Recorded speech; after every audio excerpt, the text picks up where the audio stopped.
I found something in my grandmother's attic that should have stayed buried forever. What I'm about to tell you happened 3 months ago in Portland, Maine, and I still can't sleep without leaving every light in my house on. This is my story, and I swear on everything I hold sacred that every word of it is true. My name is Sarah Mitchell, and I inherited my grandmother's Victorian house after she passed away last spring. She was 92 years old and had lived in that house her entire life on Maple Street, right in the historic district. The place was filled with antiques, old furniture, and decades worth of memories. Growing up, I spent every summer there, playing in the garden and listening to her stories on the wraparound porch. 2 weeks after the funeral, I decided to start cleaning out the attic. It was a Saturday morning in June, around 9 o'clock, and sunlight was streaming through the small circular window at the far end. Dust particles floated in the air like tiny ghosts as I climbed the creaky wooden stairs. The smell of old wood and mothballs hit me immediately. Most of what I found was typical. Old photo albums from the 1940s, Christmas decorations still in their original boxes, my mother's childhood toys, including a porcelain doll that had always creeped me out. There were stacks of National Geographic magazines, my grandfather's military uniform from World War II, and boxes of handwritten letters tied with faded ribbons. But then, pushed into the darkest corner behind a stack of heavy boxes, I found it. An oval mirror, about 3 feet tall, with an ornate brass frame covered in detailed engravings of roses and thorns. The metal was tarnished almost completely black, and the glass had a strange fog to it, like someone had breathed on it years ago and it never cleared. When I touched the frame, it felt ice cold despite the summer heat in the attic. I should have left it there. I should have listened to that voice in the back of my mind screaming at me to walk away. Instead, I brought the mirror downstairs and hung it in my bedroom, right across from my bed. I thought it would look beautiful once I cleaned it up. That same night, I went to bed around 11:30, exhausted from cleaning all day. I woke up at exactly 3:17 in the morning. I know the time because my alarm clock was right there on my nightstand, glowing red in the darkness. My room was freezing cold even though it was June and I hadn't turned on the air conditioning. I felt like someone was watching me. That prickling sensation on the back of your neck when you know you're not alone. When I turned my head toward the mirror, I saw her. A woman in a long white nightgown standing directly behind my bed.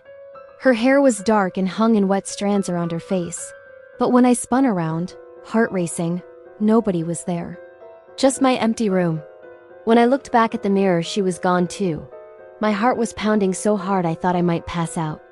I turned on every light in the house and didn't sleep for the rest of the night. The next morning, I convinced myself it was just a nightmare brought on by stress and grief. My best friend Jennifer came over for coffee, and I told her about it. She laughed and said I'd been watching too many horror movies. Maybe she was right. Maybe I was just exhausted and my mind was playing tricks on me, but that night it happened again. Same exact time. 3:17 in the morning. This time, the woman was closer. I could see her face clearly. She looked angry, furious even. Her eyes were completely black, like empty holes.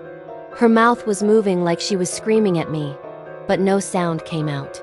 Her hands were reaching toward me through the mirror. I grabbed my phone and ran out of the room, slamming the door behind me. I stopped sleeping in that room that very night. I moved to the guest bedroom downstairs, as far from that mirror as I could get, but it didn't matter.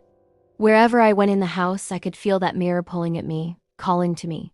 It was like a constant pressure in my head, a whisper I couldn't quite hear but knew was there. Things got worse fast. I started having terrible headaches that no amount of ibuprofen could touch.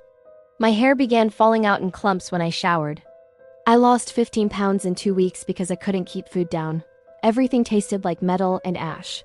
Dark circles appeared under my eyes. My hands shook constantly. Jennifer barely recognized me when she stopped by to check on me. I also started having nightmares every single night. Dreams where I was standing in front of the mirror, unable to move, while the woman climbed out of it. Dreams where I was the one trapped inside the mirror, screaming silently while someone else lived my life. I would wake up gasping, drenched in sweat, sometimes on the floor instead of in bed. Then one afternoon, my neighbor Robert came by to check on me. He was 78 years old and had lived next door for over 40 years. He took one look at me standing in the doorway, and his face filled with concern. He asked if I'd found anything unusual in the house, anything that seemed out of place or that gave me a bad feeling. When I told him about the mirror, his face went completely pale. He actually took a step back.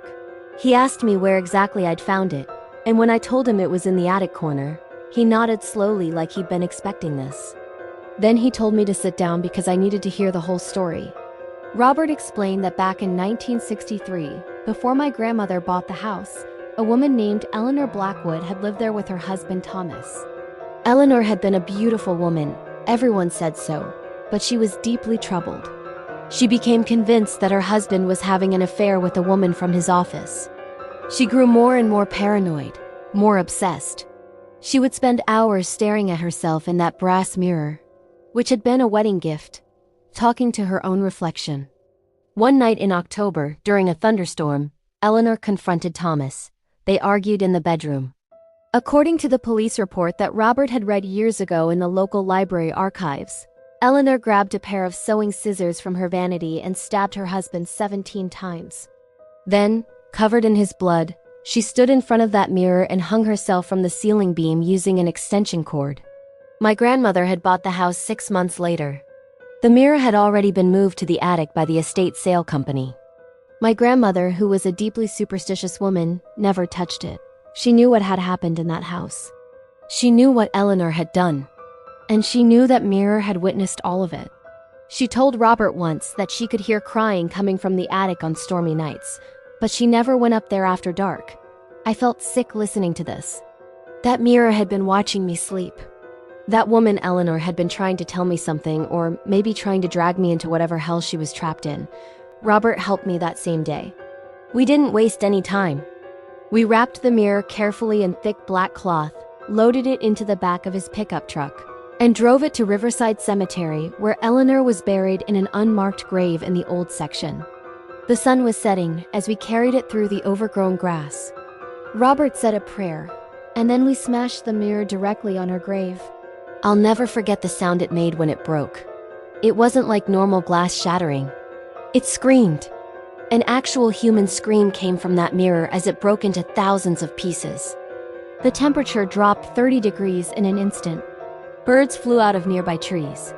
And for just a second, I swear I saw Eleanor's face in every single shard, her mouth open in a final silent scream before the pieces went dark. We buried every fragment right there and never spoke of it again. That was 3 months ago. I moved out of that house 2 weeks later and put it up for sale. I couldn't stay there anymore, even with the mirror gone. The house felt wrong now, tainted. Sometimes late at night, I still see her reflection in windows, in my phone screen, in any reflective surface when the light hits it just right, just for a split second. Just long enough to remind me that she's still out there somewhere, still angry, still trapped.